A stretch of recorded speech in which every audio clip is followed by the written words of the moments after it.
tonight? Thank you. Okay. I was just curious today.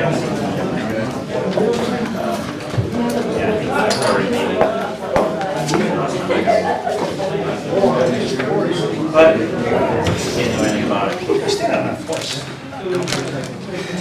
I understand your World War II baby. I know that. Okay, I move to reconvene this meeting. Is there a second? You don't. Okay, we reconvene. Did we lose Ruben? I guess we did. Ruben? Ruben. Ruben? Back to work. No, we were asking Ruben questions. Slow on the clock. All right, so any more questions?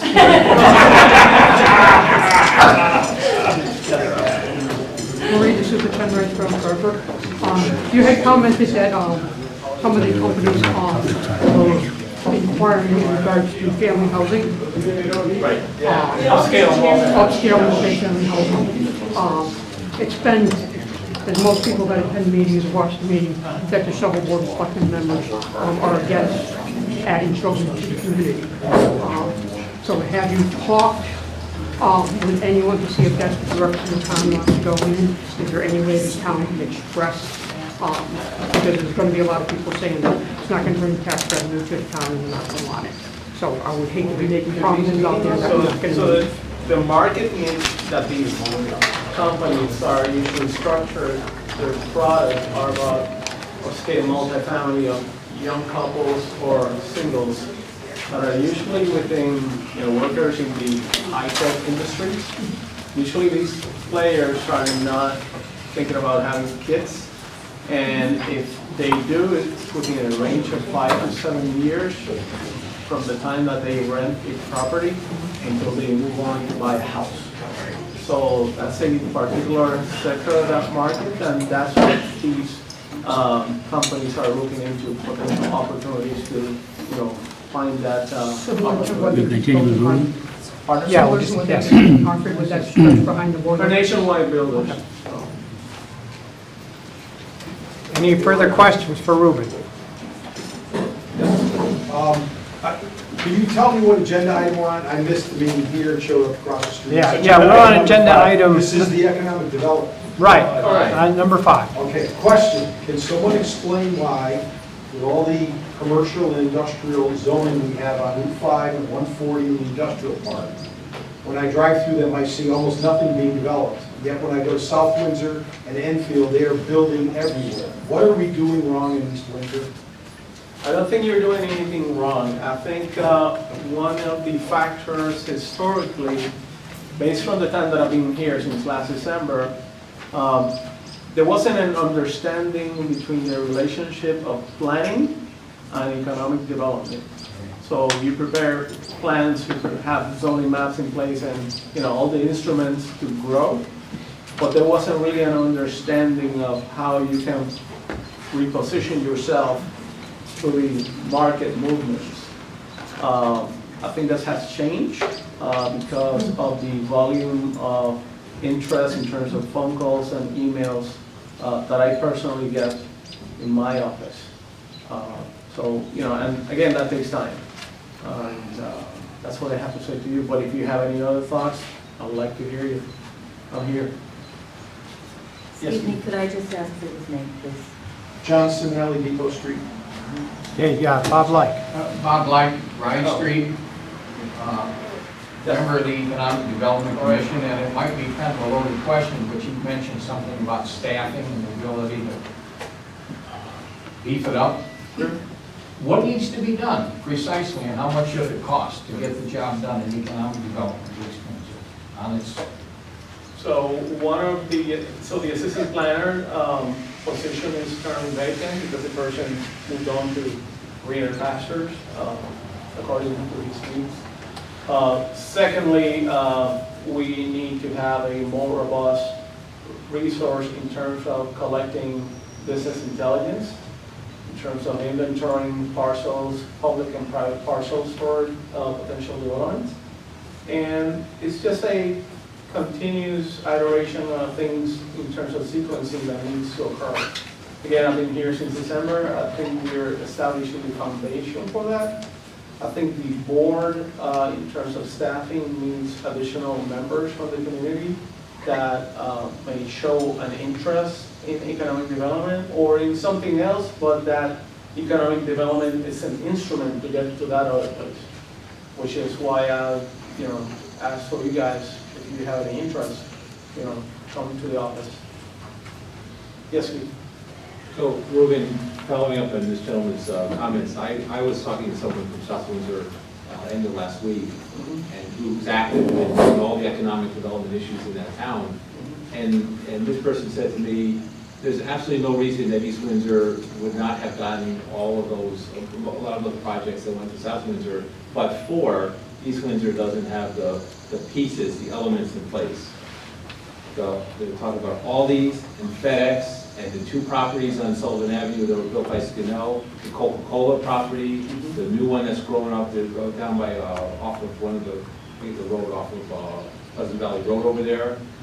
He said, the land's available, the people have, the needs are here, because we have access to 91, or just the limitation is we don't have the pieces. And I said, well, how do we get the pieces? And I'm not talking about the planning pieces. How do we get the template? How do we get the stuff that we need to have in place when a developer comes into town to say, we're ready to go. We can do the project for you, with you. And there are people that are available to help us with that. We just have to put some money into it. And we have to put the pieces in place. We've got to get your staff in place. We've got to get it organized. Because we're losing. Every time you see a building going up somewhere, in, like you said, South Windsor, Enfield, that could have been our building. There's absolutely nothing to stop it from happening. We have a lower tax rate than those two towns. We have the same access. There's nothing that differentiates them from us on much more. We just don't have the pieces. People, you're doing a great job because you're educating everybody in this town about the need to connect, as you said, economic development with the planning department and put the stuff together. And of course, it's essential, because without growing our grant list, we have the issues that came across the street. We can't fund our schools, we can't fund our towns, because we're not growing our grant list. So now's the time to act, and I'm glad you came on board. Appreciate it. Holistically, though, it's the whole process. It's from the time you are attracted to come to the town till you put a shovel in the ground, and there's permitting, there's zoning, there's every other nuance, and we have to find a way to streamline. Other towns, I've heard people say that the reason they went to the Windsor Locks to build something was they got streamlined and they got everything they needed within a couple months they could start building.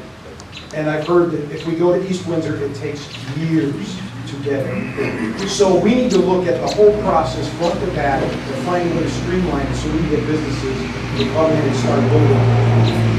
I want to see that data in terms of streamlining processes.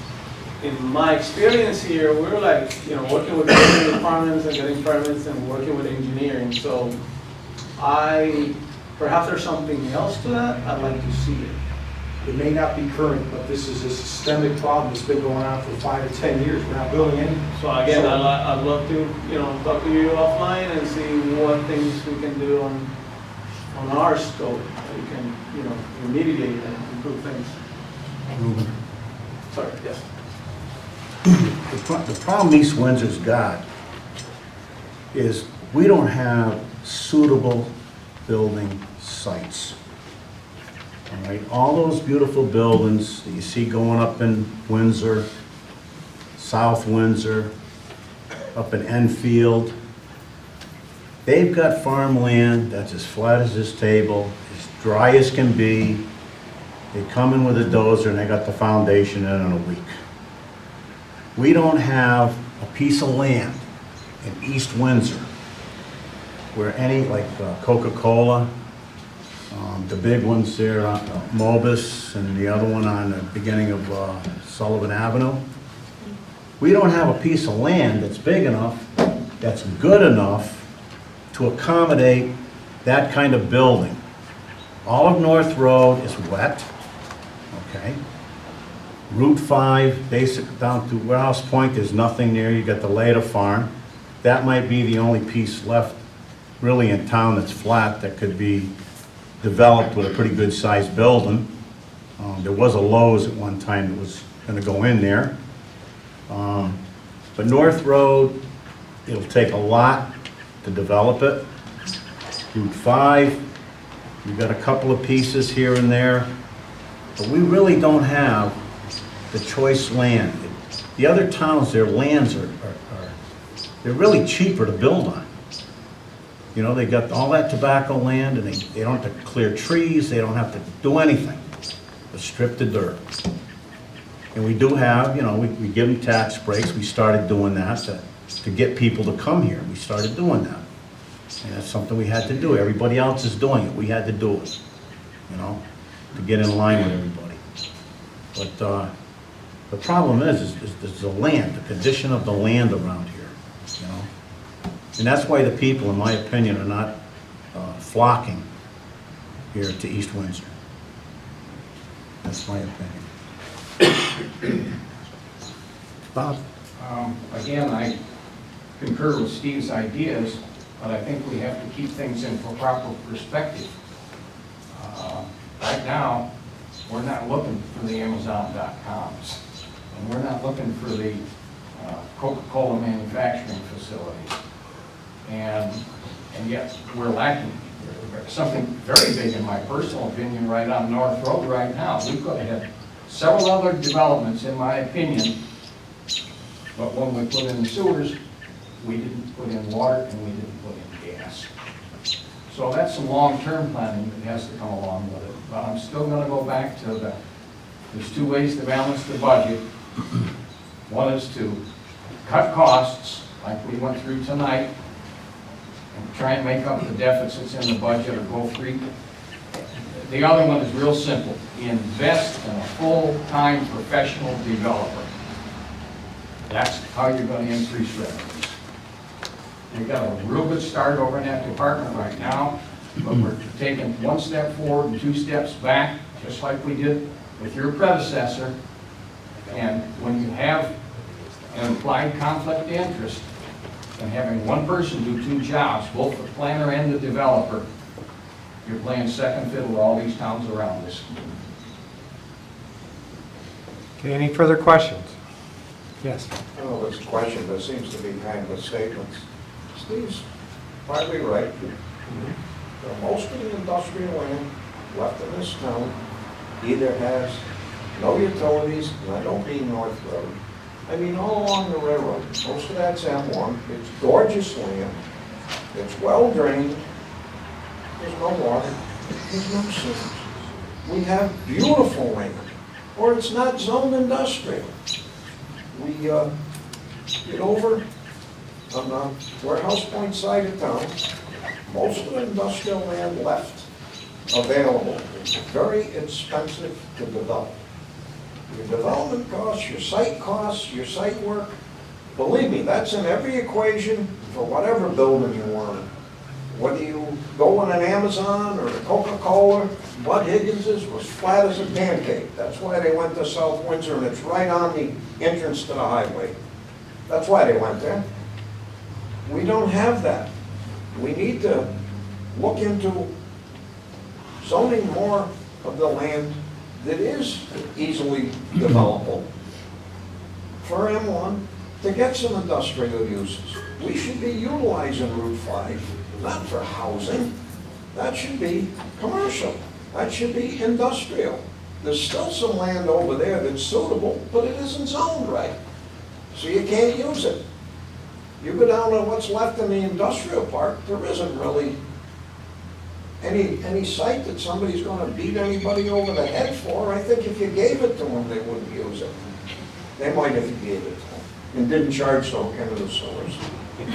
But the site costs are so prohibitive that you just the numbers don't come out. If you didn't charge them taxes for 10 years, maybe you could get them to build, but you're not going to get it on what we got. It's all hard pan, wet areas, water tables up high, wooded, you name it, everything that costs money. We don't need a would be nice to have a development coordinator, but we gotta have something for them to sell. You can't sell from an empty shelf store. You go to buy groceries, if the shelves are empty, where do you go? Somewhere else. Okay, anything else? We'll move on, we're kind of way behind in the schedule. Thank you. Thank you.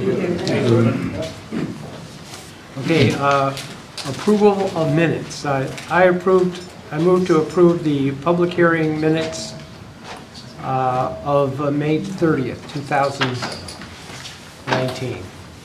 Is there a second? Second. Discussion. All those in favor? Aye. I move to approve the special meeting minutes of June 6th, 2019. Is there a second? Second. Discussion. All those in favor? Aye. Okay, I move to approve the regular the meeting minutes of June 6th, 2019. Is there a second? Second. Any discussion? All those in favor? Aye. Okay, communications. Is there any communications?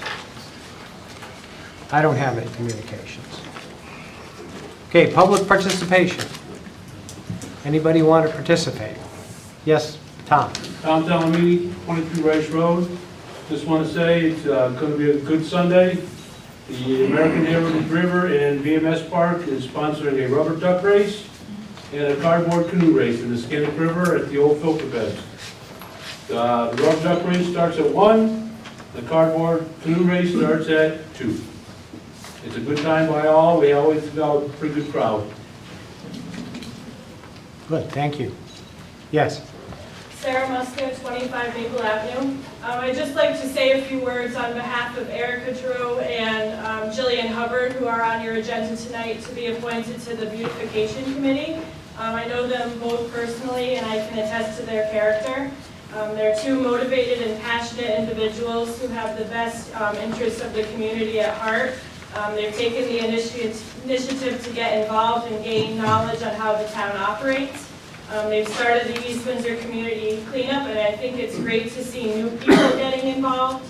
I'm very confident that they will do their very best at this task, and I hope that you will appoint them to the committee tonight. Thank you. Thank you. Yes? Maureen, this is a 10 Rice Road, Roger. I see that you have on the agenda tonight under new business, discussion of regional animal control shelter, which was really already discussed before, so probably should be under old business, but that's here and there. There's been a lot of comments passed on Facebook regarding the move. I made a comment on Facebook that I didn't feel that there was a proper analysis done budget-wise, and I was told by somebody that it was available in the May 6 minutes. So I went back and I took out the May 6 minutes, and in doing so, I still stand by my comment. Although I think an excellent job was done on what was done, I think we missed the comparisons. We know what some of the costs are going to be from South Windsor, but there was a question that was asked at that meeting, I believe it was by Jason, what the administrative cost was going to be. Nobody had an answer. It was said that we're going to go ahead and make the motion, and if we have to resend that later on because it's too cost prohibitive, you would do that, something to that effect. But in going through this, the only thing it says is that it's going to be based upon, you know, the number of days the dogs are there. I get all of that. I'm assuming that's the consortium fees that were alluded to here. It says that East Windsor will be about $10,000 per year saved and put in there for heat, fuel, and some of the manpower because people in South Windsor will care for the animals. But yet we're still going to have 1.6 animal control officers budgeted. There's provision in here where it says that there'll be a desk available. And then it goes on page 13 where it says that it's $22.16 per hour based upon calculation that was made, either 14 and a half hours per person or 29 hours. That figure comes up to $33,417, but yet the figure that's being used, it costs $26,000 a year. So I don't see where the $10,000 is coming from, because the only thing that's mentioned in here is $380 for water pollution control and $200 to $300 for plowing. So I would like to see And if not, C, for you guys to take those things under consideration and see what the additional costs are that haven't been put out there. And if you look at the calculations that were submitted, they've rounded everything up. But when you look at the total dog days for all 3 towns, they have 4295. If you do the math, it's 4108. If you come down where they added the 148 days for East Windsor, they rounded up to 5%, but if you do that, it comes out to 4256. So the math doesn't come out. I'm sure some of it has to do with how they rounded up. 17.83%, they rounded that up to 20%, took some of that. But there seems to be about $2,500 in my math that I don't know where it's going for. But in reality, it's just a small amount. But please take under consideration what the cost is going to be. And the other concern is, it was commented in here that if there's any repairs that have to be done, all 4 towns will bear the burden of that. And it almost sounds like it's going to be an equal burden. Well, if we only have 3.3% usage of that building, I think that really should be looked into and have some kind of sliding scales based upon the use. Thank you. Thank you. Do you have that report? Yes, I was going to bring it out. I can bring it out now, but... You got one more. Yeah, I'm going to... We have the report. It's a pretty good report. It's a detailed report of animal control. Did you print it out? 61 pages. I've looked at every single page several times. Yeah, it sounds like You seen that? Yes, I found one. Okay. The administrative costs went away, by the way. There are no administrative costs. Then you need to update that contract. Before you, Contract? Contract before you sign it. Why don't we get to that agenda item? Yeah, that's an agenda item. Okay. Any more community public questions? Yes. Dick Benton, there's a long road. I see Sarah spoke for the 2 new appointments, but did not speak for the reappointment of Alan Baker, who's chairman of our inland wetlands, and doing a damn good job. He's been pretty fair to everybody, cut the nonsense factor down. Wetlands, things go through. Usually 2 meetings, can't be less because state law requires 2. Yes, I sit on the wetlands board, and by not reappointing him, I don't know, I guess we could still have a quorum, but if one person is off of that wetlands board for any reason, you're not gonna have a quorum. And what's a lot of time? Thank you. Bob? I just want to state my observations that happened across the street at the town meeting this evening. Something that really echoed in my ears, 2 things. One was, this town's got to start working together. We've got to start planning for the future. And just very specifically, I remember not too many meetings ago where our treasurer, who I think is doing an extremely good job, stood before you and said something about a 5-year game plan in conjunction with the plan of comprehensive development. I remember I sincerely agreed with your opinions, Jason, on how you felt about it. We've got a plan there. We need to adhere to it. And we kind of need to do what every other $40 million business is, even though we're a municipality. We've got to have a 5-year financial game plan. Enough said. Good. Paul? Thank you, Paul Anderson, 89 Main Street. We have good attendance tonight, so I thought I'd mention that the Board of Finance is diligently working on adjusting the budget as required since it got defeated and we got this 2% nonsense that hurts us everywhere. They are doing a fantastic job of trying to make things work by doing a whole lot of little moves of money around type thing, but keep that budget exactly where it's supposed to be. I know the attendance at their meeting making that decision is quite sparse. So since people complain they don't know what's going on, we heard across the street, well, there are good things going on, and Everybody can't be at every meeting. Can't be done. So anyhow, they're doing a great job. Thank you. Okay, if there's no more public participation, we'll go on. Yes? I agree with Mr. Lake and Mr. Anderson, especially across the street. Even a lot of no voters showed up and changed their mind. But we have to keep working together. And it has to start at the front of the room here. I mean, I don't know how many people show up to vote no notes that were passed around town. I don't know if you guys saw these, but they were saying they were top secret, show up. The younger people use text messages to do it, but we usually say vote yes. So I don't know if you got one of these. I'd also like to thank Mr. Hoffman for picking up all the vote no signs. My kids are getting on the bus and we said good morning to Mr. Hoffman.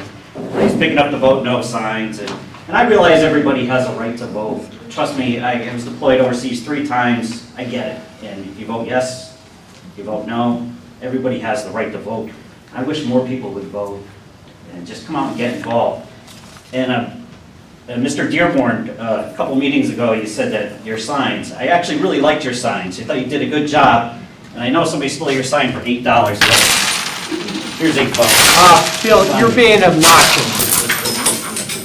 Try to be civil when you come into You this told me room. to pound sand, Mr. Mayor. I know I did, and I'm very close to telling you to do the same thing. And I don't regret it.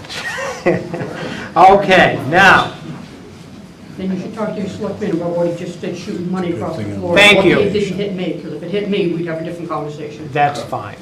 Talk about childish. Donated to charity. On a more positive note, I'm giving my 2 cents worth of half a penny at a time. I'd like to say if it weren't for the internet and Facebook, which I try and stay away from political discussions on there, I wouldn't have met these 2 ladies tonight that are going to be on the beautification team. I'm going to Excellent. introduce myself to them because I've urged them, keep on attending meetings, keep on doing beautiful things for this town, and run for a political office. Bob, they're Board of Ed members. Pardon me? They're Board of Ed members, sitting Board of Ed members. Thank you, Jason. I'm sure that's very helpful. It says here, beautification committee. The 2 you pointed to Oh, are... that's enough, Jason. I think he was talking about Jillian, who couldn't say. Thank you, Bill. I hear. Whoa. Bob, just as a member of the public, and it's a little disconcerting to see, honestly, people have their opinions, but when people walk up so close to the Board of Selectmen, I used to be an elected official, and it was always concerning that you never know really what people are going to do when they get close to people. I think people need to respect a little space for the Board of Selectmen. And Bob, I would like to ask that we just take a moment and clean this stuff off the table out of respect for so all the selectmen that are up there, and let's move on with the meeting. But I think it's having that a little disturbing to me to have it up there, and I just, as a member of the public, I'd rather that you guys are able to just clean up that table and conduct your business, because it's just, personally I found it a little offensive. I understand there's emotions running high, but people should not be getting close to board members. They should not be putting things in their space, because other people will come into the meetings and start doing the same, and there has to be some respect for everyone that sits up there, in my opinion. Totally agree. I'm just picking this up, so no changes to that. First selectman who be removed from the room. That's what should have been done. Should have been removed from the room. That's okay. Thank you. I'm good, I don't need it. I'm not putting it to you, I'm just pushing it up to the table. Thank you, Jason. Okay, going on to boards and commission resignations and appointments. I have changed the time expiring term for Alan Baker, because that was, it should, I'm going to change it to, if nobody objects, November 1st, 2023, because we're trying to make at least some uniformity among expiring terms, and we're trying to at least make them expire at the first of the month. So, I move to reappoint Alan Baker to Inland Wetlands Watercourse Agency as a regular member for a term expiring November 1st, 2023. is there a second? I'll second it. I'll second for discussion. Okay. Discussion, All right. I'm not voting to put him back on. okay? You have soil scientists, you have engineers, you have surveyors that go out to the people's properties, delineate the wetlands, put it on maps, so that that applicant can bring the information before the commissions. Wetlands or zoning. They're the experts. They're supposed to take that information and make their decisions with it, okay? Years ago, we had a person that sat on the Wetlands Commission. And it was very disruptive. I think Dick was sitting at the Board of Selectmen at the time. And we voted him off. Because things got out of hand whenever it got to this person to start talking. Everybody else was almost in agreement on things. And then everything would fall apart when it got to this person. The reason I'm not going to vote for this guy is because he doesn't want to believe the experts, what they give, their knowledge and their maps and their everything else to bring into the wetlands, say this is what it is, this is what it is, this is what it is. Alan has to go out on the guy's property all the time. He does that a lot. He goes out there. And he brings people with him. And that should not be happening. Because they don't go out and they don't give you a whole harmless agreement. If they fall in a woodchuck hole or something happens, trip over a piece of wood and break a leg, that person on that commission could sue that landowner. So my opinion is he's taken the power of it a little too far by going on people's properties, and he shouldn't be doing that. He should be trusting the experts that do the surveying and the soil tests and map out the wetlands and all of that stuff. So for that reason, I would be voting no. Okay. Further discussion? You know, for several of the same reasons that Steve mentioned, I'm going to be voting yes. I think that it's important for board and commission members to do their due diligence. I think that Alan is thoughtful, I think he's knowledgeable, and I think he brings a strong perspective to a commission that's an important part of how our town is built out. So for many of the same reasons, I'm going to be voting for him. Okay. Does the town have some kind of protection for the landowner? You know, Steve said that they walk on the on a landowner's property, apparently without permission. Does the town have some coverage that would protect the landowner? I don't know. I imagine they do, but I don't know.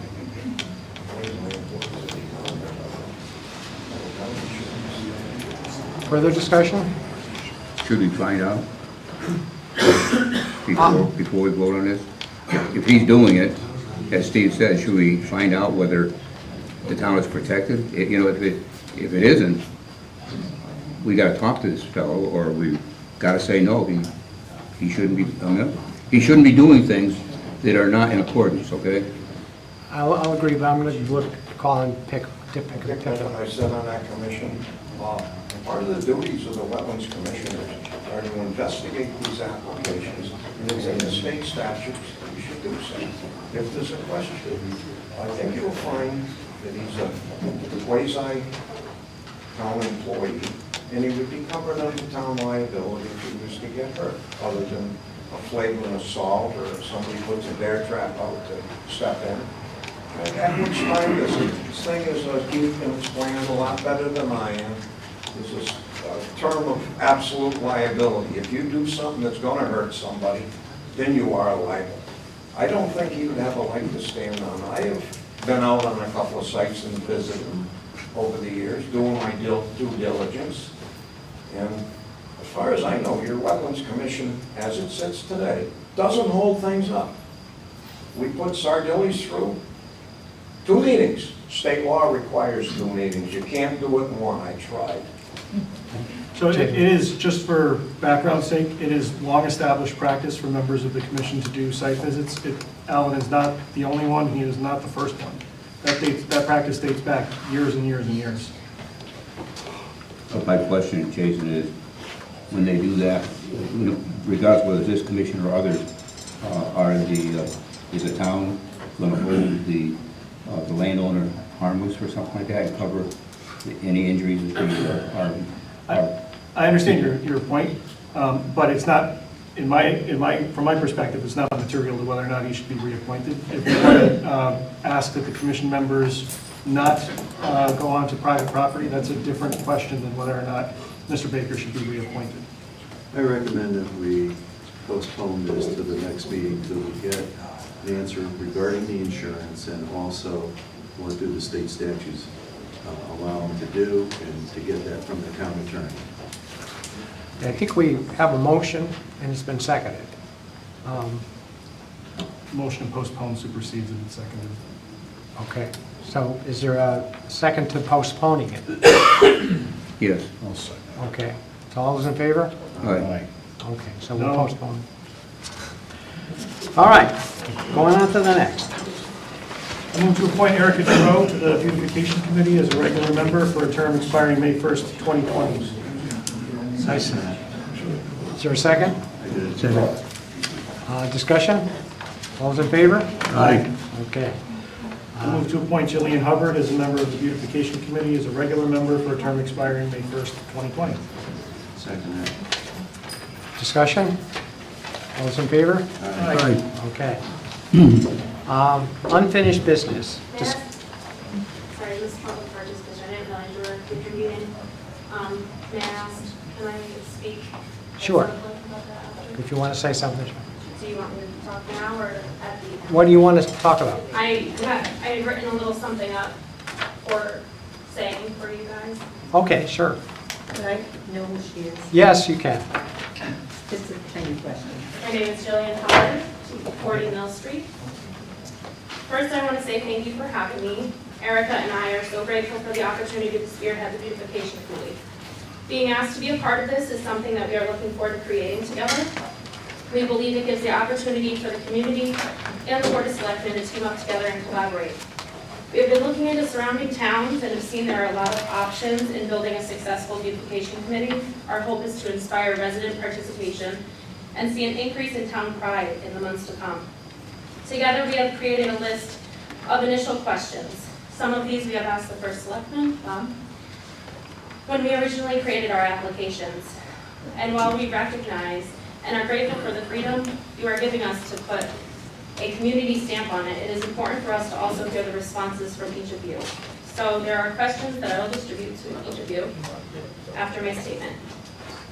Knowing what you as the Board of Selectmen have in mind not only will be essential information so that we can begin, but it will lay the groundwork for us to create and start projects that fall in line with the interests of both the board and the community.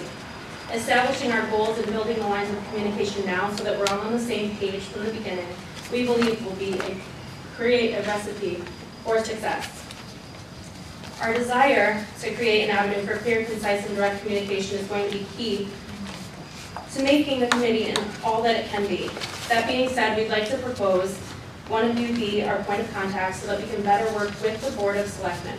We recognize that everyone has a lot of responsibilities with their own lives, with both of us being parents, entrepreneurs, and involved in the community. We understand the undertaking of adding things to the to-do list, and we respect all time given to the cause by any person who feels interested in taking part. Moving forward with this committee, our hope is to inspire other residents to help create community-inspired projects. Not only would we like to involve the residents in the future endeavors of the Beautification Committee, but we also have a passion for working with children. So one of the focuses will be creating a space for children to explore their creativity and individualism within different projects through the upcoming year. It is important to us that we are not just planting flowers or bringing up curb appeal, but that we are creating an impactful, community-centered, positive mindset, bringing awareness and thoughtfulness to the community. On behalf of Erica and myself, we'd like to thank you for giving me the time to speak tonight. And we'd also like to thank you in advance for answering all of our questions that we have given each of you. It means a lot to us that you take the time to read the questions and give us your personal feedback. Lastly, I'd like to encourage anyone here who is interested in becoming part of the East Windsor Beautification Committee to please connect with me this evening. I do have copies of applications for anyone interested in taking one home tonight. They are also available at the town hall if anyone who is not here decides they'd like to. And if you decide later, after you leave here tonight, you may get one right over in the selectman's office. I just want to say thank you for allowing me the time to speak. That's good. And Julie, could I make a copy of that, please? Yep. I'd like to put it as an attachment, is that okay? Yep. I'll give you this too. This is a set of questions.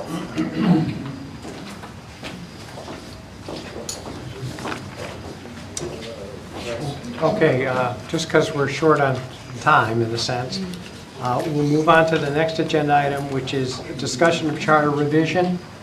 And the only thing I wanted to say about that, or the only decision we have to make is we have to have a public hearing on the revised charter revision items.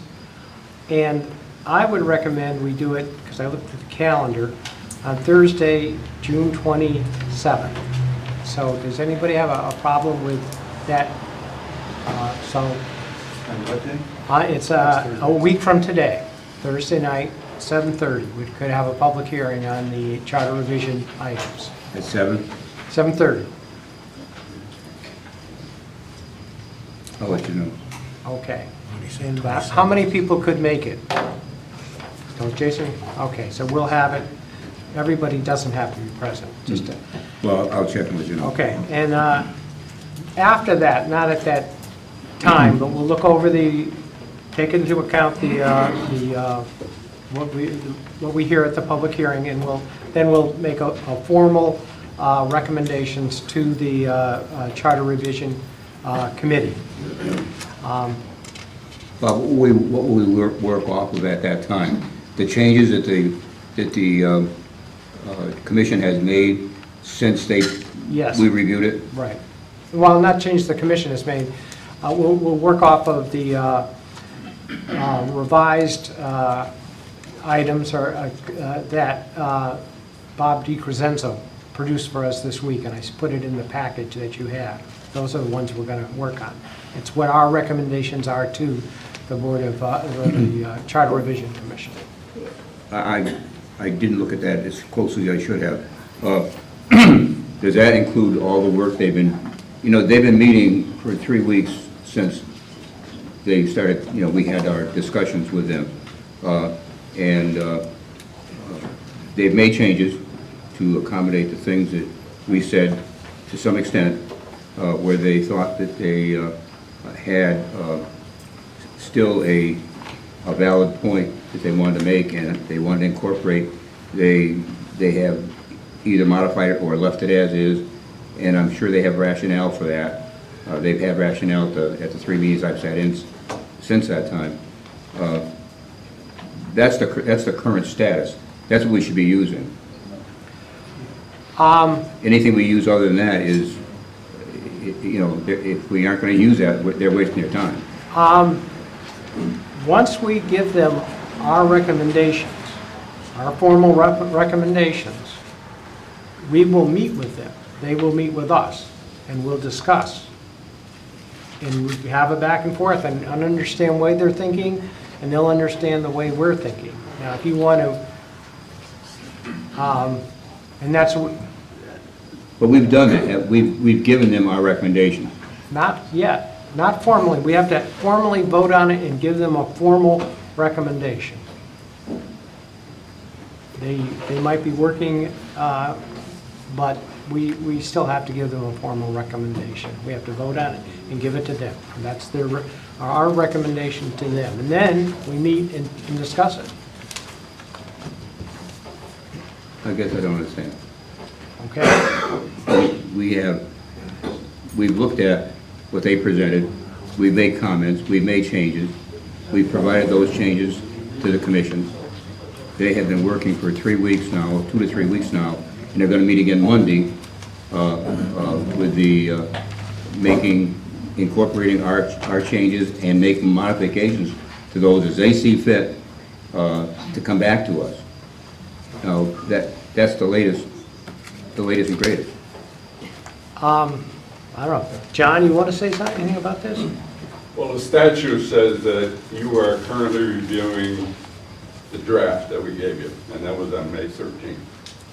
But there's been a lot of discussion since May 13th, and the Revision Commission is aware of your concerns. We've talked about those, how we would address them, and I think what Andy is asking is, should you be considering the up-to-date changes that we would propose? Exactly. The statute implies that you are still reviewing the draft of May 13th, but we know that that's pretty outdated today based on all the discussion that's taken place. I think it would be more efficient to look at where we are, that we would submit that to you. I would think so. Early next week. We have a meeting on Monday. We could firm up what we're going to propose. I don't know, we'll have to see Mr. DiCrescenzo about the legality of that, but I think what would make the most sense would be to keep right up to date with, as though we've been negotiating back and forth. You know? Well, we're going to have a public hearing, there's no question about that, on So, June 27th. so Now, if you have a public hearing, it would be identical to the public hearing you had 2 or 3 weeks ago. no, it'll be on our revisions, our recommendations. And if you want us to include your recommendations on our recommendations, that would be okay, because it's a public hearing and we're happy to talk about any ideas that are on the table. And then we're going to reconsider what we have, the recommendations we make, and give you a formal recommendation from us. And then the two committees will talk together, and you will have our formal recommendation, and then you can change things the way you want to. Sure. Jason? I understand it. So I think the first part of your explanation there is the part that makes sense. The public hearing, from my perspective, ought to be on what our recommended changes to the May 13th document are. Because we haven't made any formal recommendations back to the Charter Revision Commission yet. And I think that to incorporate whatever back and forth may have happened, and I wasn't aware that they were actively working on what had not been a formal discussion on our part. It seems like we ought to be, before we make a formal recommendation, that should be coming from a position of information from the community's perspective. So Exactly. I think we ought to be talking about what our recommendations are, and that's it. Our recommended We changes. certainly will, and if they want to put things on the table, I don't mind distributing what they have. Well, it should either be black or white, though, shouldn't it? If we're going to do it, have the public meeting that covers just what our recommendations back to the commission is, that's okay. But I'm just saying that they've now been working for 2 to 3 weeks on what we have given them, and they have made changes to accommodate things that we have offered as recommendations to them. They have also, in some cases, where they thought that it was, their position was firm and they wanted to stand fast on it, they have maybe done some wordsmithing, but they've kind of left it as it was before. Now, so if we're going to talk about what we did, that's okay. But I'm just saying that we're one step behind where they are. Okay.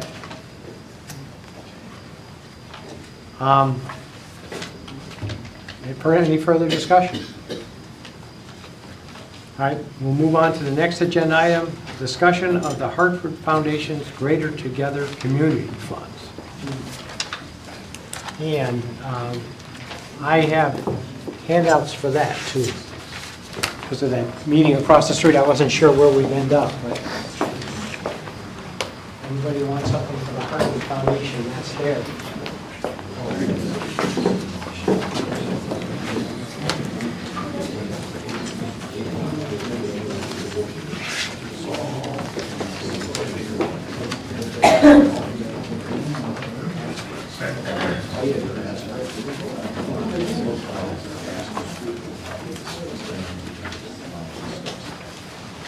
Bob, did you vote to set the public hearing, or you just discussed it? We discussed it. You're going to vote to set it tonight?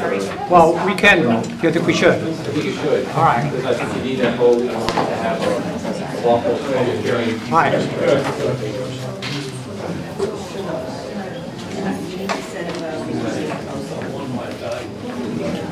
You need to vote on your public hearing because you need the time to advertise it. Yeah. You have to do it tomorrow, right? Yeah, we have to advertise it tomorrow, so. Before we get into this Hartford public giving, let's do our vote, so we don't forget. I move we hold a public hearing on the charter revision at 7:30 Thursday, June 27th, 2019. Is there a second? Second. Okay, discussion. So that's to consider changes that the Board of Selectmen is recommending. It's a public hearing on the, yes, on the Charter Revision Commission. Okay. All right. All those, is there any further discussion? All those in favor? Aye. Okay, so we've done that. And we're going to have to, as you said, we'll have to put it in the paper tomorrow. All right, now back to the Foundation for Public Giving. And I wrote a little something up because it was interesting. Last Thursday at 8 a.m. in the morning, I went to the Hartford Foundation for Public Giving on 10 Columbus Boulevard in Hartford, and they serve coffee in Danish. That was nice.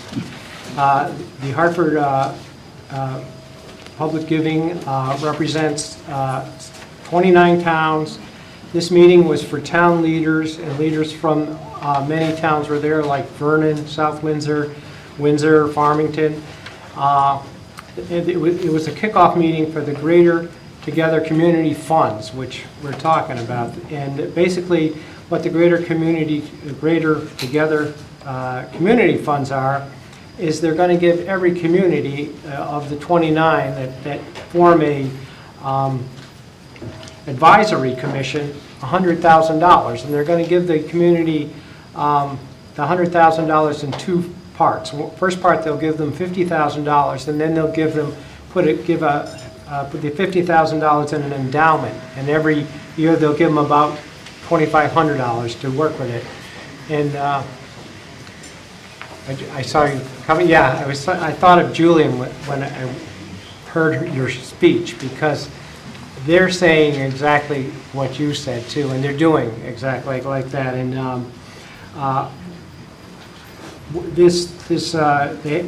to get that money, we have to have an advisory committee. And what was interesting is that they clearly said that the advisory committee cannot be made up of any elected officials or municipal leaders. They want to have it made up of people, of residents. And they emphasize that this should be made up of individuals. And I said, well, what do you mean by individuals? And they said, somebody like a farmer. I don't know what farmers have, but that's what they say. And they also said that the reason they're doing this is they want support from the community to take ownership of what the community needs. They want to encourage broad and inclusive civic engagement, and they want to anchor the Hartford Foundation in each town. And as I said, the advisory committee of the town residents must be inclusive, representative, and reflective of all residents of the community. In that flyer, they said, if you're interested in participating on this community, I guess it's going to be maybe 5 to 15 people. All walks of life, they said, as young as 14 years old the person can be. You can, in there, it gives you a phone number to call or a website to go to and just say, I want to be part of this community. So, and they're going to organize the community. So really, other than informing you, I don't have anything to do with it. And they made that perfectly clear. They're going to organize this community. They're doing it to get the community involved in what the people feel needs to be done. So this is an opportunity to do almost exactly what you're saying the beautification committee could do too. So join that too. Are there any questions about that? Yes. So does the Board of Selectmen need to take a formal action to establish this committee? Or No. is the foundation, they're doing that? So this is just happy, good news stuff? Yes. Excellent. Yep. So you're going to put that on the website as That's a good idea. as a highlighted item? Yeah, I'll put it on the news feed. I can put this whole, Yeah, I think that would be. yeah. And how will we know who's on that committee? They'll tell us, and they're going to keep us involved. They're really trying to bring the community together, so they're very motivated. And how do we interface with this group of people from our town to make sure that they are seeking funds for something that is a priority in town? Well, that group has to feel it's a priority town, and that's about it. And the Foundation for Public Giving kind of will want to do that too. Jillian? So, Jillian Hubbard, 40 Mill Street. In regards to this, it does very much so align with the vision that Erica and I see for the beautification committee. And I know one of the questions I asked is how are we being funded, because I know right now we're not in a budget. And I was just curious, is it something that what we should be doing is instead of separating the same group of people that is already small, and instead of it even being the beautification committee, we're committing to this, whereas we're not forming something completely fresh and new, and instead, this is funded, right? It doesn't have to worry, well-funded. we don't have to worry about this. Whereas the beautification committee, we're having to worry about it a lot more. That's true. So with both having the same mission, I think that it should be taken into consideration to maybe have them be merged. Well, but we can't make that decision. No, I understand that. Yeah, We're residents, but I'm just saying, I hear what you're saying. yeah. I would say stay with both until you make a decision which one you want to go with, because we really do feel that we want a beautification committee. And that's, and I don't know if that's, and who knows where this advisory committee is going to go, and where that $50,000 is going to be. It's no guarantee it's beautification, but Okay. yeah. But it's a good thing, and it really gets people involved. Anybody else? Questions? My only question, Bob, and I don't want to take up a lot of time because I know we're running late, but I think there has to be some kind of a town versus that committee interface. So, number one, obviously, if we don't get any people who want to join that, then the town's going to be in trouble because we won't get any funding, any grant money. And if that committee is working towards some goal, the town should know what that goal is and how it fits into our rest of the plans in town. Well, and I really trust the Hartford Foundation for Public Giving. They really want to do the right thing, and they're very skilled at it. And they don't want the town to be divided. They want it to come together. Yeah. So I'm sure that we will know about it, and we can call them up if we have any questions. But I think Okay. they'll be working with us. I think it's a really good thing. Okay, moving along, discussion of town-owned agricultural parcels. And that is something that Albert Grant gave us. It suggests a renting of land that, for agricultural use. And it lays out a bid process and gives us examples of what South Windsor has done. And we talked about this, and I think it's about the time of year when we start doing this, putting out bids. The town only has 4 parcels of land. We have 22 acres, 53.4 acres, 10 acres, and 5 acres. Could you repeat that? Yes, in fact, I'll pass it out. I made copies.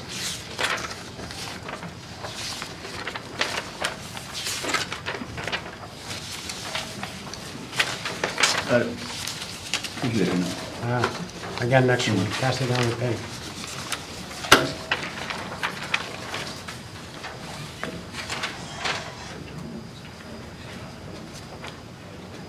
And I with the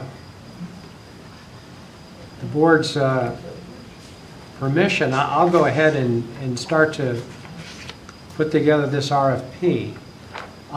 One thing that this recommends, though, is it says we also feel 5 years would be the most beneficial term for farmers in order to capitalize on soil preparation, and I hear what they're saying. But after thinking about it, I would say that we should, initially, this is our first shot at this, and I don't know if I want to get tied up for 5 years, so I would say that we should say the leases could run from 1 to 5 years, depending on the bids. And that's my thought. And one thing I guess that was driving this is, who knows where this hemp thing's going to go, but 3 years from now, people might want to start raising hemp, and maybe they would want to bid more for the acreage than they would today. So I didn't want to tie us down to 5 years, I thought. What's conventional in our history, and what other towns do? Are there leases for 1 year, or 2 or 3 years, or 5 years, or what are they? Well, I guess South Windsor's was for 5 years. For 5 years? I guess, but is Al here? Okay, yeah. Yes. South Windsor is one of our neighboring towns that has a policy that's in writing, but most don't. So it's,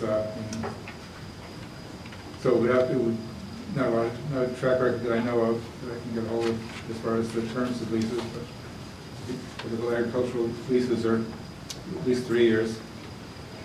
And for the longer, the better as far as the stewardship of the property.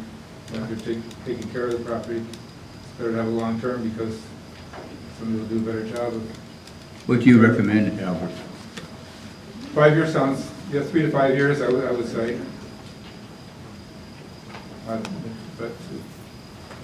The only reason I'd be concerned or question that is, as Bob said, the legislature talks about, marijuana growing, which I don't think is open field type stuff, but they are talking hemp, which is open field type growing.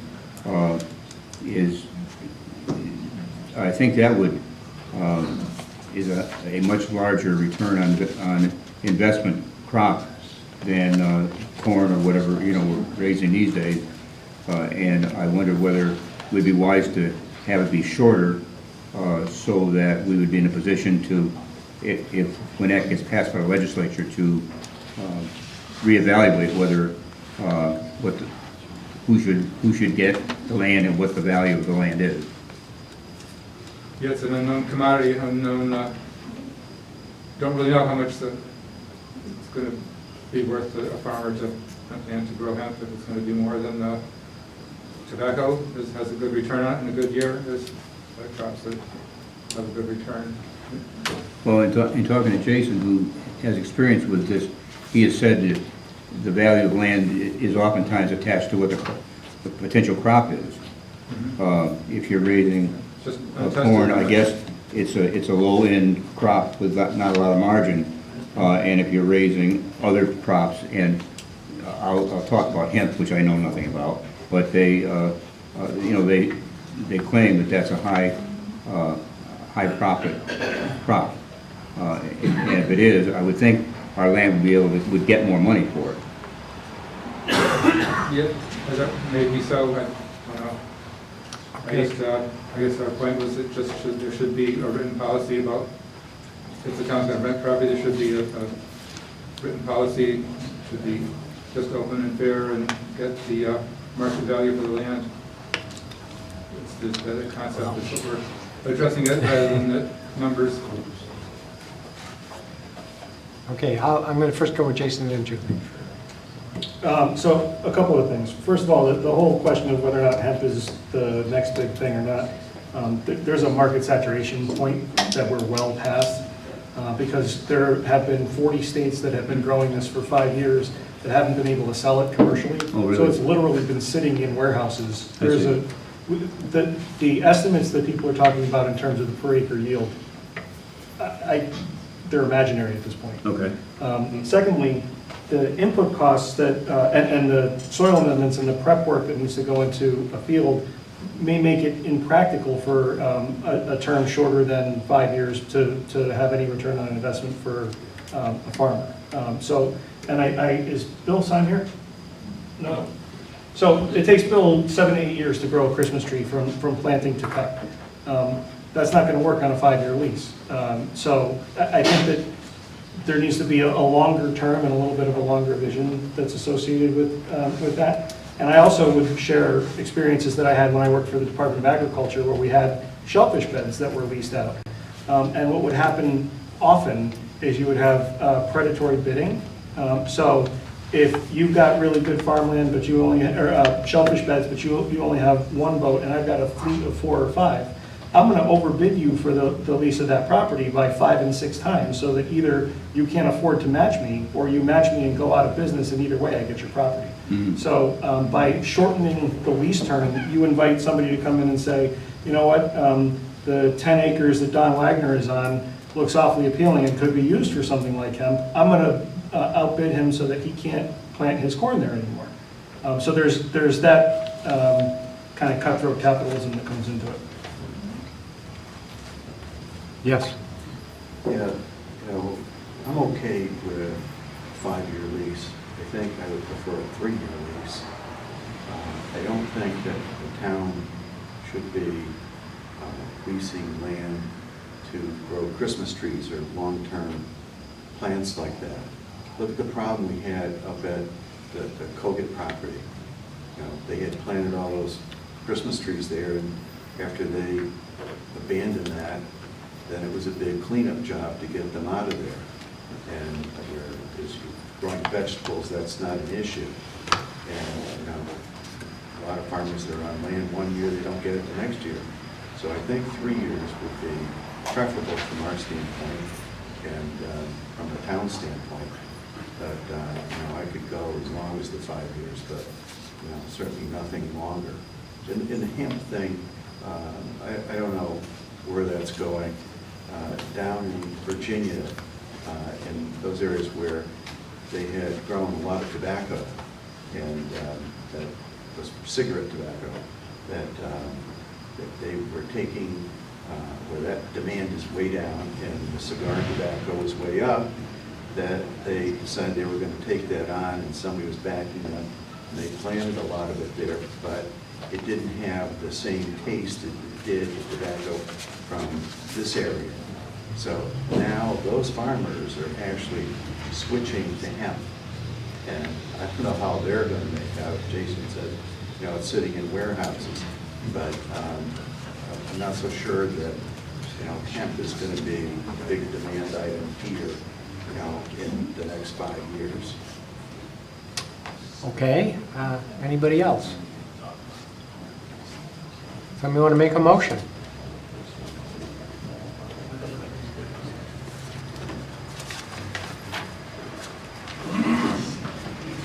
I'll make a motion that we authorize the first selectman to put together an RFP for the properties that the town owns with a lease term of 3 to 5 years. Okay, is there a second? Second. Discussion. So that effectively is going to be in accordance with the recommendation of the Ag Commission. Just if I could add something too, I think the process would have to be honed. You'd have to define, you'd have to put it up to public notice and have some kind of process for implementing it beyond what we suggested in that. Pretty much just the concept of Do we miss you, Jillian? I was just going to add one thing. Jillian Hubbard, 40 Mill Street. LNK, who is one of our new businesses here in town. I'm going to give them a little bit of a shout out, but I'm not sure if you guys have checked them out at all yet, but I actually met with one of the owners, and she was telling me that they grow right over in Suffield. So I don't know if you know that already, but if you talk to Suffield about how that's working out for them. That's hemp they're growing. Yep. And is that L&K does CBD oils. CBD oils? But that comes Right, from it's from hemp. It's hemp-based CBD oils from LNK, and it's in Suffield. So Yeah, I just and wanted you to can let grow know. that in the field. Yep. Yeah, that's great. It's actually grown in Massachusetts up there. The guy is just over the line into Mass that's growing that stuff. Okay. Are we ready to vote? All those in favor, or just for a second? Did somebody second that? Second. Okay. All those in favor? Aye. Okay, good. Okay, now we'll move on to Animal Control Shelter. Robert Leach, do you want to go up to the table? Sure.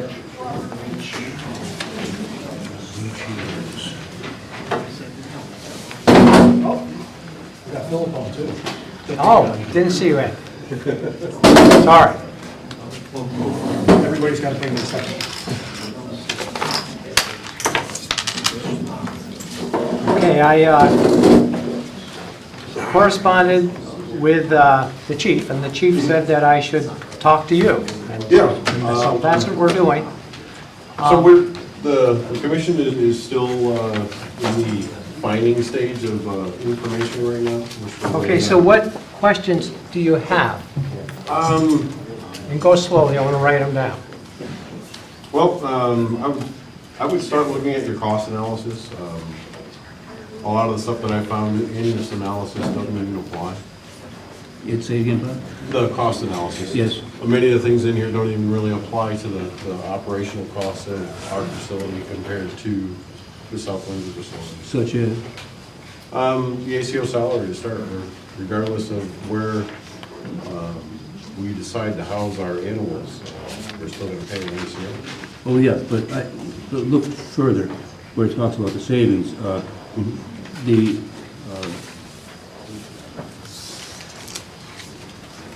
I took all those things out. These are the savings that I came up with, and I did not include things such as amortizing the $60,000 that we were after. Right, but I mean, you still have the salary in there? No, yeah, I do. What I did is I took information from the people in South Windsor who said that, I'll have to go back and check my notes, but what they said is that for every animal in the facility, that they spent 3 to 4 hours a day per animal. And that's feeding them, cleaning the facility, feed them twice a day, cleaning the facility, taking them outside and walking. So I said, let me go to the low side, I said 3 hours a day for doing that.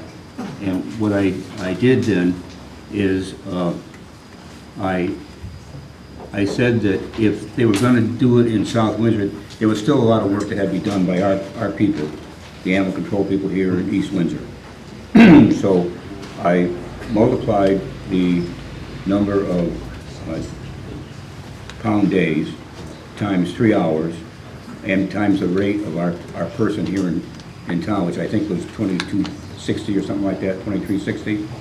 And I said that I wanted to leave 1.6 people. You had 2 people part-time. I want to leave 1.6 people in there. And so I just deducted from that the other 4/10 of a person, and I backed that out of the wages. And that's all that is. It's the difference in having two full-time people and having, or two part-time people and having part of two part-time people, based upon the number of hours per day that the people in South Windsor said they were spending on animals, on average. The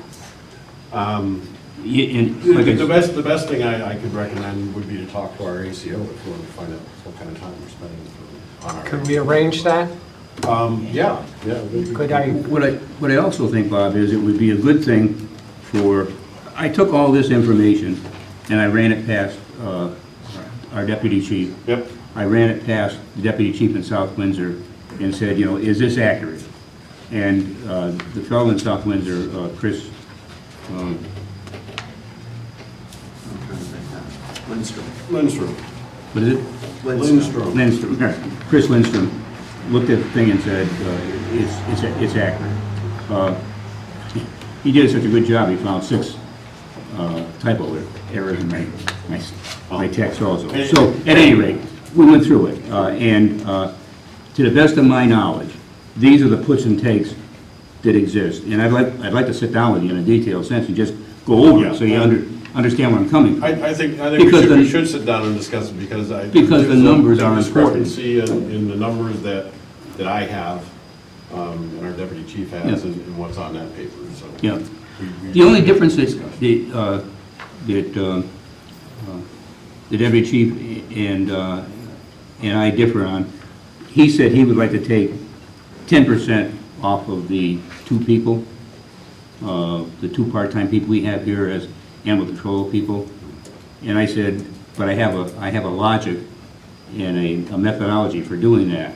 And I ran that past him saying, you know, this is what I got from the people in South Windsor, and in my judgment, applying that kind of logic I just gave you on the number of pound days and the number of hours and the rate got me this number. And that number was that number right there that I backed out.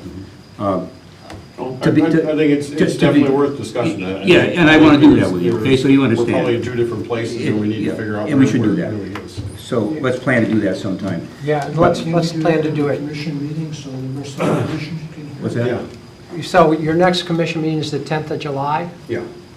Can we do it ahead of that?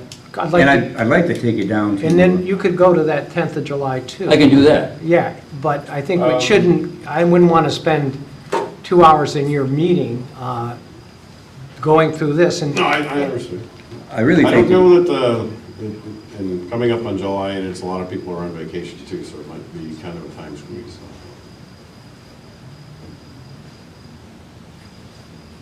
So well, I can tell you, I won't be here between June 30 till July 7th. That leaves us next week. Bob, at your convenience, I'd like to do it as soon as we can. I'd also like to recommend. Can we pick a time next week? Maybe, even next week, I've checked my schedule, I don't even know if I can get the commission together. Take my phone. Not the commission, you. You and Andy get together and either come up with a figure you can both agree on, or come up with a difference you can both agree on. You think one thing, he thinks the other, right? Because right now, if you take the deputies 10%, you throw out that and just reduce by 10%.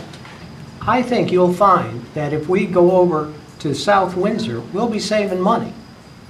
And so you might not agree with his figure. You might. It's possible that you might disagree with his figures, but even with your disagreement, you'll have to agree that it would be less to go over to South Windsor. So you might say, well, you think you'll say. Yeah, I think you got it. But I think at least we can start that discussion. And I'd like to know a date. Is there any time in there? I can't give you a date right now, Bob. I got to check my schedule and. Isn't your schedule on your iPhone? I'm going to give you my phone number. No, I don't have everything. I'll give you my phone number and you give me a call, okay, when you're available. Yeah, actually, I don't even know if I have your number already. Charlie should sit in also. We should really make a rundown, and when we're all done with this, or close to done, go down and talk to Chris Lindquist down there. I've been in discussion with him. And, you know, he's the guy, he's the source of the information out of South Windsor. He's the interface we had for 2 meetings down there that were an hour-plus meetings. He's the fellow who gave us the formula for what it would cost us. Yeah, I've been in discussion with him. What was the nature of the discussion about the? Basically, I've been backtracking everything that the Board of Selectmen has done. We've been trying to find out information. This is our first consult from the Board of Selectmen on this. You know, that's too darn bad, because I know, I've asked for the discussion I- many times here in this meeting room here with you. because when I talked But at least it started. to the deputy chief, I said, you know, I'll be willing to come over and talk to the commission anytime they want to. And that was back in the early part of May. So we could have done this a hell of a long time ago. And we should have. Yeah. We should have. I've asked for the discussion, you know, here many times. But at least it's starting. So if you can, just jot down your number where I can reach you, and we can get going on it. But yeah, there's major concerns too. Okay, so you said, your first concern was cost. You wanted to answer Well, your I questions about cost, and I think we have those detailed costs. We can probably get to that point. Okay, so now my what's... first concern would really be what's best for this community. So that's really the concern of the police commission, is what's best for the community. That's what comes first. You know, Do you have any questions? Why in the world would you think that giving good care to the animals that we have to shelter isn't the best thing for our community? I wouldn't think that at all. Also, and I don't think so either. I think that the care of the animals is probably the primary thing. And do you have any reason to believe that the best care for the animals isn't in the South Windsor? I don't know that would be any different. The care of the animals in South Windsor, and I've seen this on social media plenty of times, people seem to think that it's a regularly staffed building. It's not. Have you ever been in that building? Yes, I have. Okay, and you still can say that the animals are not well? I'm just starting with the staffing part. I think what I would like to do is to allay everybody's concerns on staffing on either facility. It's no different in either facility. It is different. They have 2 shift coverage down there. Here, let me just give you what's right on the front door of the building, and maybe you can read that and tell me what's different. And this is often the picture that you'll find. Oh, and that's true. At that facility. It's not staffed continually. No, not at all. But there are 2 part-time people, and there are 2 full-time people who staff that facility. Right, but they're First only shift there. and second shift. And I can tell you this because I think I've told you this before. My work is this is directly in the backyard of my work. So every day, I see who comes and goes. I know if the dogs are out or if they're not. And I see this every day during the week. At most, typically, and it's no different here, somebody is there, an ACO is there in the morning to feed the animals. And typically, somebody is there in the evening to feed the animals. But it's usually no more than an hour, maybe an hour and a half tops. The animals, from the last I know, the last time that the animals have been outside of that building, other than the one from Manchester at Kennel and Dog on Wednesday, yesterday. Other than that, the last time that the dogs have been outside of that building was on May 29th. They don't leave the building. And do they ever clean the cages inside those? Yeah, well, I'm sure they do. But it's just some of the things that There's 2 people. some people think that it's staffed. High school girls that work there in the afternoon. What afternoons? Bob, I don't know why? if this- Can I ask but Yeah. anyway. Can I ask a staffing question, Sure. since that's kind of where we are? We currently have how many part-time ACOs? Right now, currently, 1. Okay, and that's how many hours a week? 14 hours. And we're going to staff for 2 at 14 hours a week for a total of 20. And so right now, when that 1 ACO isn't available, what happens when there is some sort of a dog issue. Right, so that's kind of the public safety aspect, and that's where there's, the commission, I think, is all in agreement on this. In order for us to kennel an animal, if there's an ACO call, what we do now is we will have an officer, if it's possible, handle that call. And it's a fairly easy thing, it doesn't take a whole lot of time to do it, it's in our town. And it's not so much the driving distance, that does play into it. But it's very easy for one of our officers to be able to kennel a dog without taking too much time. In order to do this in the South Windsor facility, you go from collaring the dog, putting in the cruiser, driving to South Windsor, and then you've got to process the dog through their system. It's typically about an hour's ordeal to do that. Given the staffing that we have now, which I'm sure you're currently aware of, I would not recommend that we ever send an officer out of town for an hour ordeal when we're at the staffing level that we're at. I can't recommend that. Even for example, I can't agree to sending an officer out of town.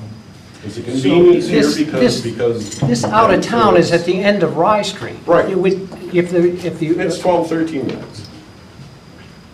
From where? From the center of town. I'm right near the dog kennel here, and I drive right to the same place. And what if you're in Warehouse Point? It's probably about the same, I would imagine. Yeah. So you make a big deal out of it's 12, 13 something. minutes, so that's a half hour's time, basically. How long does it take to get from And then- Warehouse Point to our dog kennel here? Probably 8, 10 minutes, who knows? Oh, okay. But the thing is, If he drops the dog off. he can in our drop the kennel, dog he can off in just the kennel leave it and run. And let the ACO take care of paperwork. Here, you have to log it in. It's not a simple system. So typically, pick the day of the week, how many officers do we have on patrol in any one shift? 2. So we have 2. So if we have, if there's no ACO on duty and we have to send one of these officers out of town, we have 1, right? Right. And what does that do to response time for calls? That's very bad for response time to calls. Is there actually a quantifiable? I could probably get you numbers for it, but it would be detrimental. I have a question. You're certain there's only 2 officers? That's minimum. I asked patrol. On patrol. And isn't there a supervisor? There should be, yes. So there's 3 people. There's Not 2 people on patrol. Isn't the supervisor on patrol? No, he's at the station. And he would be on patrol if one I guy guess was you would call it missing. on patrol, sure, but There are 2 patrol officers assigned per shift, which was the question that I asked. The other question I would have would be, how many dogs in the course of a year have the police officers actually picked up and taken to the kennel? probably not many. I'm sure the number is small. Could you get me the number? We could try. Yeah, Does your ACO, or in the absence of an ACO, does a police officer respond to other roaming animals other than dogs? If it's an emergency situation, yeah, it could be. Nuisance wildlife, livestock? Could be. Because that's, again, I'm putting on my Department of Ag former hat. That's a much more time-consuming thing. Yes. When It can be. when a 1,000-pound animal gets out. We respond to things that are dangerous to the community or another officer. If something else comes along that's more important, they're going to let that be there to respond to it. It's public safety first.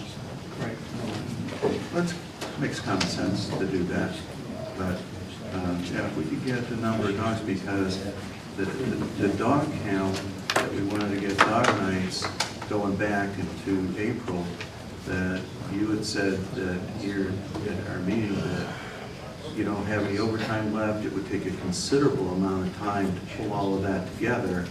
And I subsequently found out that you, in fact, by state statute, you're required to file a report monthly with that information. And that I went to the Department of Agriculture, and it was at my house before I got back. Because that's what we needed in order to get their estimate and how many dog nights would be East Windsor compared to how they do the math to figure out what our share would be, which was $2,670. One other concern I had, well, it was kind of ironic that just a moment ago you said you're not in favor of 3- or 5-year leases until you want to sign them. 10-year contract. You can get out of that contract at any time. Yeah, you can, and they can assess us extra administrative costs every time. They're not going to, And I don't know why you guys are looking to find everything wrong rather than what's right. Well, Honestly, no, that's I've been one to the thing good facility. about I've this. been to the facility. It's a great facility. I've seen the dogs there. They seem like they're well kept. Not that ours are poorly kept. One thing I like about our facility is the dog can go outside at will. You can go back and forth, in and out. Yeah, and that's And why that's- the people complain about the dog Well, barking all the time. You just they don't hear overtake what's up too. in there, that's all. Yeah, it's in an industrial. Why are you pushing back so hard on this? I'm not pushing back hard. I haven't made a decision, the commission hasn't made a decision, there's still a lot of things to weigh. You have made a decision? I have not made a decision. Nay, not made a decision? No. You see, what you're doing is, will take as much time as you need, but I don't think you need 3 years to make this decision. I don't think we do either. Good. You think you could do it in 6 months? I'm sure we can. Let's try to do it. And what if you're, go ahead. So, comparing the two facilities, the issue comes up because our grandfathered facility needs some improvements in order to maintain its grandfathered status. $60,000 worth. Okay, so what is, if we were to vacate the ACO, or the dog pound on Mill Street and participate in tracks, and then in 4 or 5 years, they decide that they're going to administer that administrative cost, or for whatever reason, the deal doesn't work anymore and we have to pull out, would we still be grandfathered into the, and what would the cost of bringing that back? As soon as that building is abandoned, as soon as you sign on with tracks, and as soon as the Department of Agriculture realizes that fact, that building, you'll never be able to get it back until you build it all to compliance with all the new regulations. And what would that cost? For a new facility? Yeah. I wouldn't hazard a guess on that. The trouble I would say- is, what you're saying, what you're really saying is that now, even if we put $60,000 in, our dog facility, our kenneling facility, would not be in compliance with all the state statutes that now exist. So the only way we could house dogs in that is to keep them, not keep them as well. The cages would not be the size that the state now mandates. They would have a lot of shortcomings, so the dogs wouldn't be kept as well, because the state... To meet the new requirements, the biggest thing is the size of the kennel. That would be the biggest stumbling block. So you would have to build a new building, because in order to house X amount of animals... With the proper size cages. Right. So what you're really advocating is you're saying in the future, if we ever want to bring dogs back and put them into this shelter that doesn't shelter them up to state standards, we couldn't do it. Well, I wouldn't want to shelter dogs in a shelter that isn't up to state standards anyway. I think that... I understand it. And one of my things is why have we waited this long to have this conversation? Why have we neglected that for this long? And how long have you been on the police commission? 6 years. Probably was somebody before you joined that was delinquent. But I don't know. That to me is something. It's a piece of infrastructure in our town, and do we invest in that? And now I think it comes right down to when you start... Do we follow the practice of neglect and throw it away? There's a convenience factor for everybody I don't know what involved. that means, Bob. Follow the path of neglect. What does that mean? It becomes an attractive nuisance, for sure. No, what does that mean, the path of neglect? And I think that's the path that facility has done. I think, It's yeah. been neglected. I think it don't comes think right down to anybody the would welfare of the disagree. dogs. And That's right. This if place you think is far the... superior than anything that we could do down there. Right, so And we I'm interested need in to the weigh, care of the we need dogs. to weigh what's the best for the community, what's And I best for think, the animals. I think you'll have a lot of the community out here saying that it's not going to cost any more to use this facility that's best for the dogs. Why in the world wouldn't you do it? And I think a lot of people who use the dog park would come to that conclusion. Maybe we'll have them come to the board. Maybe. Yeah, okay, they can come to the police commission and tell you that. Bob, when Charlie and I were looking at the facility, we kind of agreed up front. You said it was best for the town. We said to ourselves, what's best for the animals? That's really the criteria I think we should be using. Well, that's just it. I mean, we serve the community, and at the end of the day, that's what we're answerable for. That's our Until responsibility. the chief or deputy chief tells me And that. Ed, you were talking, Officers. you were talking about a 10-year lease or a 10-year agreement. Yeah. They've got things written into the contract which, according to Chris Lindstrom, are they're boilerplate. For example, the one reason that Jason did not vote for approving the move to the South Windsor facility at the outset was because he had a question in involvement about administrative costs. And Charlie and I were convinced that there weren't any. And Charlie was trying to search his memory as to where he remembered that from. And so I said to Jason, I'll go back and find out. I called Chris Lindstrom, and in a day or so, he came back to me and he said, Andy, we have never had an administrative cost. The $2,760 is it. And Charlie asked him early on about the contract. He said, is there a necessity for us to stay involved for 10 years? And his answer was, you can get out whenever you want. Now, we need that contract to look at, to give it to our legal people to decide what we want and what we don't want in that agreement. I really believe that the people in South Windsor have some flexibility. And Well, we can go. that's one of the questions I have. So actually, the only contract I'm aware of is this one that was dated in 2012. That's the only information I have. That's the only copy. one they have. And so, I mean, That's the marked up one. Is that what you're signing on to? Is that what the town is signing on to? Because Well, we thought we'd want to talk to you, but that's exactly what I'll do, is go and talk to the police down there, the people who I'd have to, I guess it's a steering committee that you would sign the agreement with. I'll go talk to that steering committee. Something you might Yeah, do for it, what's Bob. on the four corners of this paper is what we're agreeing to, and some of the things on here, and one of the discussions I had with Lindstrom was their practice of their ACOs in South Windsor handling the feeding and the cleaning, so that it's not in the contract. I mean, in this contract, it says we are. Yeah, Well, So I mean, that's what but you're they signing do, on yeah. to.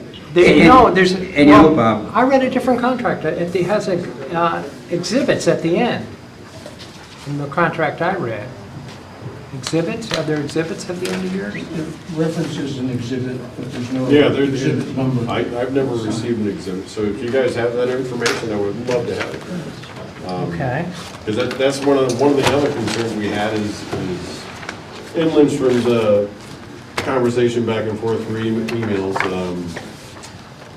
what did he say? Since that agreement went into place, the practice has changed. Yeah. And the current agreement, unwritten as it may be, is that the daily feeding of all animals taken care of in the South Windsor Animal Control Center.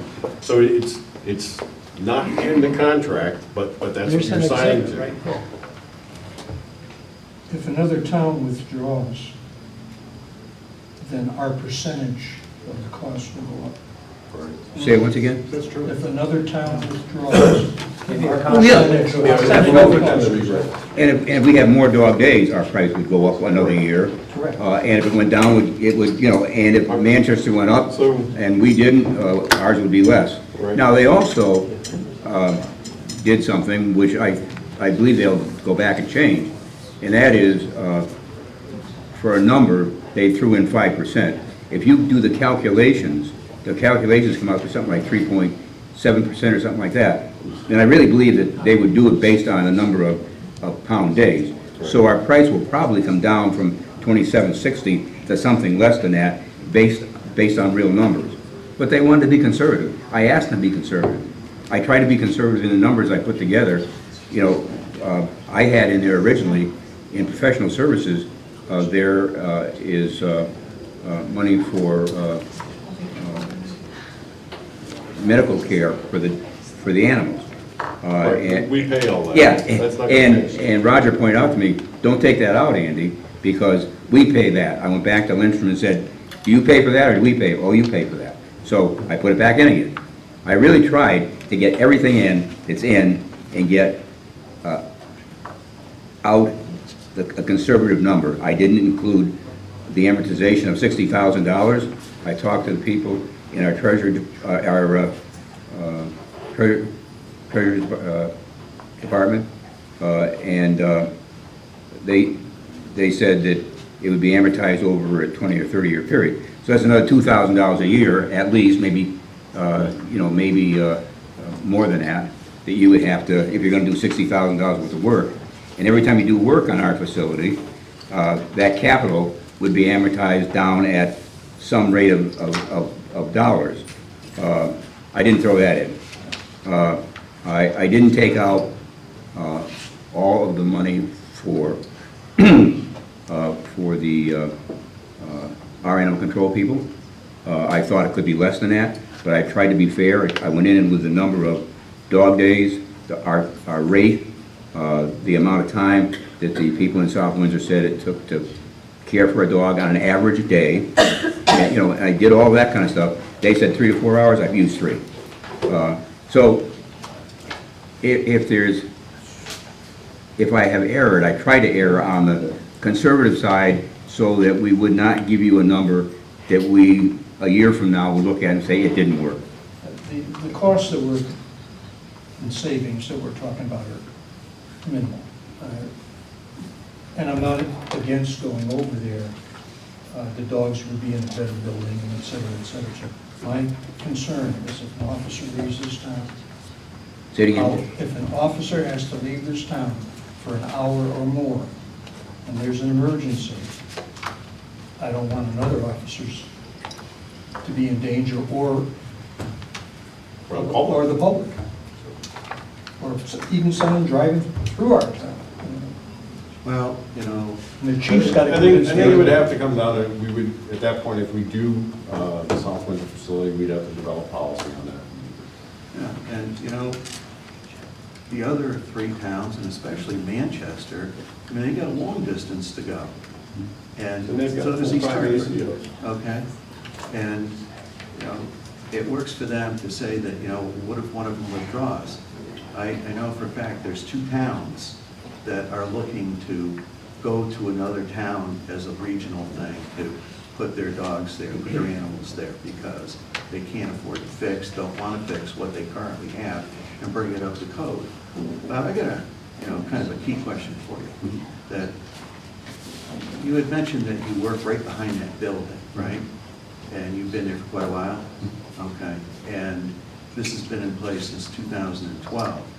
And you're familiar with, obviously, the East Windsor Police Services, and that you have responsibility for the animal control. And you knew how many dogs were outside on May, whatever kind of thing. Why didn't you ever bring this up to have it moved there from such a deplorable, horrible place that we have to go there? Actually, because sitting on CIP, we had dedicated $60,000 to it, and if had the Board of Selectmen follow the CIP recommendations, we'd be fixing that. And it would be a terrible waste of money, Bob. It would have been. It'd be a terrible waste of And be money. a terrible burden of the dogs. It really would be. I've always said, we had a little dog for 17 and a half years. We thought he was the greatest thing in the world. If he got lost, I want to have him get lost in South Windsor, not East Windsor. And the thing is, if you look at the number of dogs and dog pound days that we have, on average, the average number is 2.5 days that many of the East Windsor dogs spend in that facility. Here's something else that you might want to know.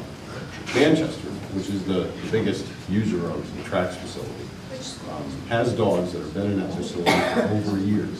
There are dogs that have been there for over a year. There's not just 1 or 2, there's quite a few. They have disposal orders on them? No, not to my knowledge. That typically is what stretches out the tenure. So you've got dogs that have been there for over a year.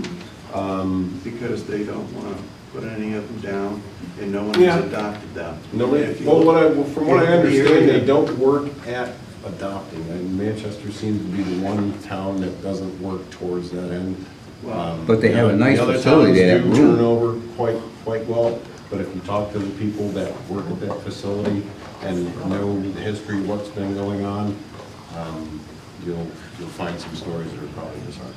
Look, they have that nice room, the adoption room, and It's a beautiful facility, You don't know, get me wrong. and it's open from 9 to 3 every Saturday. So, you know, and Roger pointed out something to me. You were talking about dogs from Manchester being there over a year.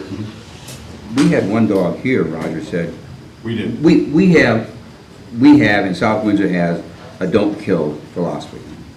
And Roger said, we had one dog here for 6 months. And I said, I think that's nothing but good that you didn't, you know, euthanize them. And the people in South Windsor have said the same thing. They also, I think we would all be on that. they also have a deal with the Humane Society, right, Charlie? Yeah. Where if they have a dog that's been there for quite a while, they'll farm them out for a week or 2 or 3 to the Humane Society or some other place where they might get more exposure. It's actually 2 other regional animal control centers that if they've been there for a period of time, they bring them there. And that maybe somebody wants that type of dog that's in that area. So they do a lot of things to try and ensure that they don't get put down. And another side benefit that Chris told Charlie and I, that is that they have some veterinary facilities that are kind of on call or working relationship with the facility. And he said, we get a pretty good deal because we have a fair number of animals. He said we would pass that deal on to East Windsor because we do it with Manchester and East Hartford. South Windsor kind of, we have more calls, so therefore. And I think most all the ACOs in the area are all aware of what veterinarians really take care of. But my point is, from a dollar standpoint, because they have more action, they probably get a better deal than we might. Just, you know, in the interest of the late hour, just a summarization of next steps is you're going to meet with him and. Can we move on? Okay. Thanks, Bob. Thank you. Thanks, Ed. This is yours. Okay, our next item is the Broadbrook Mill Site Remediation Temporary Committee. We have to extend their, so I move by resolution to extend and reappoint the Broadbrook Mill Site Remediation Committee for a period ending on 12/1/2020. Is there discussion? Does that mean we need to reappoint the members as well? And I figured my next motion would be that. Well, okay. Is any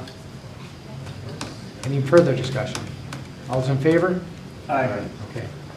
I move to appoint the current members of the board, the Broadbrook Mill Site Remediation Committee to the Broadbrook Mill Site Remediation Committee expiring on 12/1/2020 and authorize the Board of Selectmen to fill vacancies as the vacancies arise.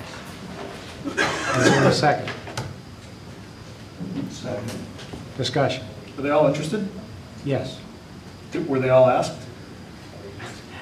The person in charge asked for them. It was discussed. That's Jessica Bottomley. And who are the members? I don't know. I think Keith, is Keith here? Keith? Yeah, Keith's a member. Lynn Norton? Lynn's a member. Lynn Norton's a member. Tom? Jessica Bottomley, myself, Brand Stanley, and Kirk Monstream. Oh, and Tom Talamini. Yeah, Tom's here all the time.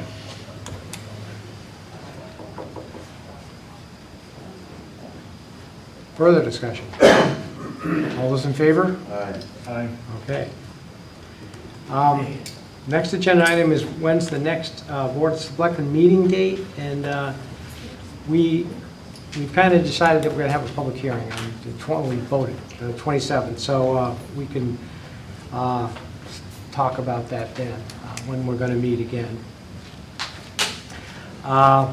Then, one thing I wanted to bring up is that because there's a lot of questions, as we realized tonight, and you talked about a robust conversation or robust something. What was that, Jason? You said.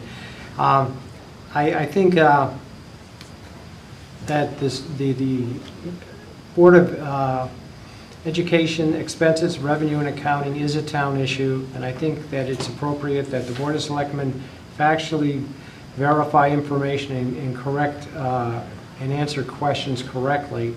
So I would ask anybody who has questions regarding the Board of Education financial information to send my office emails listing your questions, basically. And also, if Board of Selectmen members have questions about the Board of Education finances, send me your questions. And I'm going to start looking at, I'm going to get their budget and start looking at it.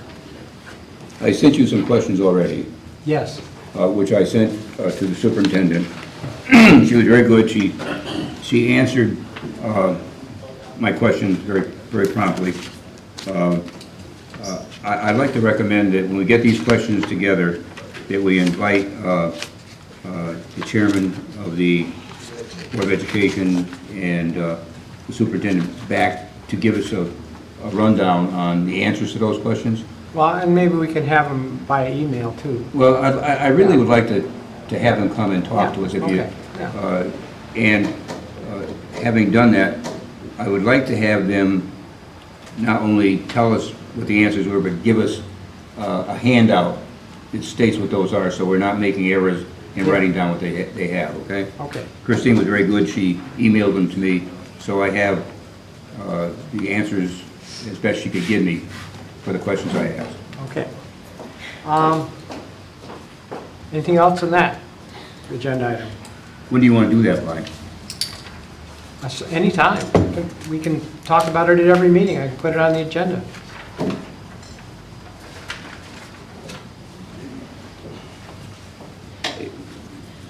Okay. Tax refunds? I move to approve the tax refunds in the amount of $1,593.02 as submitted to us for 6/17. Okay. All in favor? Aye. Okay. Selectmen reports. Charlie? Nothing. Steve? No. Andy? No meeting. Have nothing to report. And Jason? The duck race is Sunday. What are the cardboard bowl race too? Cardboard flow race. Yeah. Yeah, give you a shout out. Okay, good. And I don't have anything.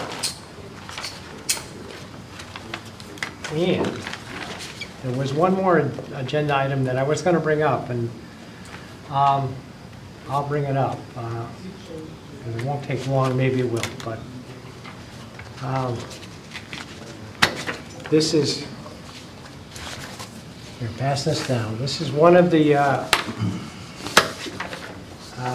items on the Charter Revision Commission that we voted on.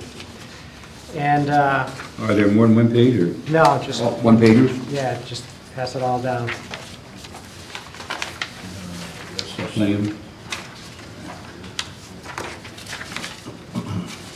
And this is the 6.6B that had to do with the town council, and originally I wanted to make the motion that we change the current charter to read as it did, and then Jason brought up the point that it looked like the board, that the first selectman had 2 votes, and they didn't think that was good.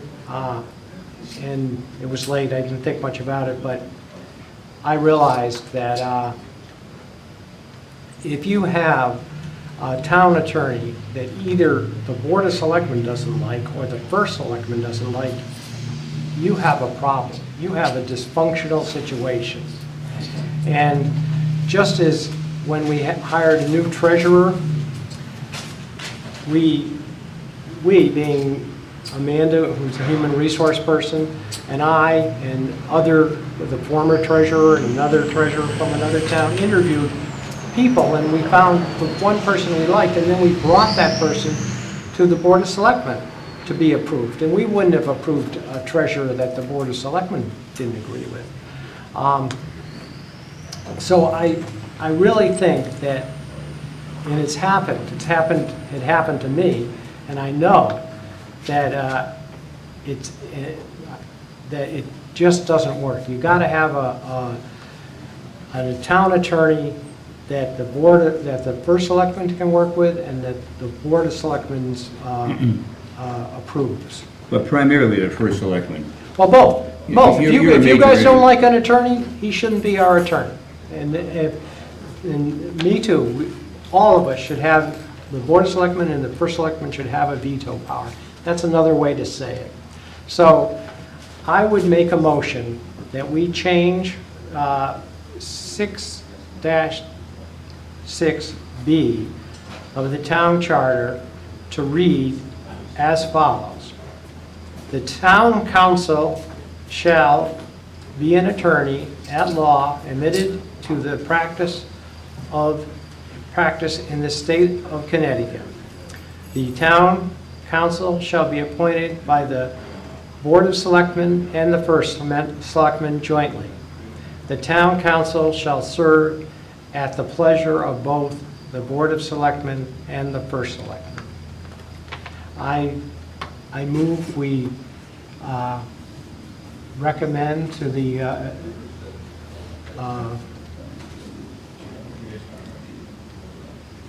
Charter Revision Commission what I just read. Is there a second? Second. Okay, and Charlie's not here, but I'll ask for a vote. All those in favor? Aye. Aye. Jason? I'm opposed. Okay. One man, one vote. One man, one vote. All right. So that, I would entertain a motion to adjourn. So moved. Bob, I want to go into an executive session. Oh, okay. All right. Okay? Okay. All right. What is this for? I'm not going to talk about it in front of these Well, it people. has to be employment, litigation, or negotiations. Well, I don't know how to say it. Well, is it about someone who's employed by the town? No, Is it about any litigation we're in? no, Is it about any negotiations? no. Then we can't go into an executive session. Sorry. Move to adjourn. Okay. Is there a second? All those in favor? Aye. Aye, okay. You guys sit here. You guys sit here. Don't move. Now, that would be a meeting, so you can talk to me privately if you want. No, I got something to say to this whole board. No, you can't say Will you it. just sit here with your nose up my ass? Yes, I am. I want to know what we're going to do about this. This has never happened to anybody in this Board of Selectmen room here. I want to know what we're going to goddamn do about it. We can put that on the agenda. That doesn't have to be. I want the guy banned from this goddamn room.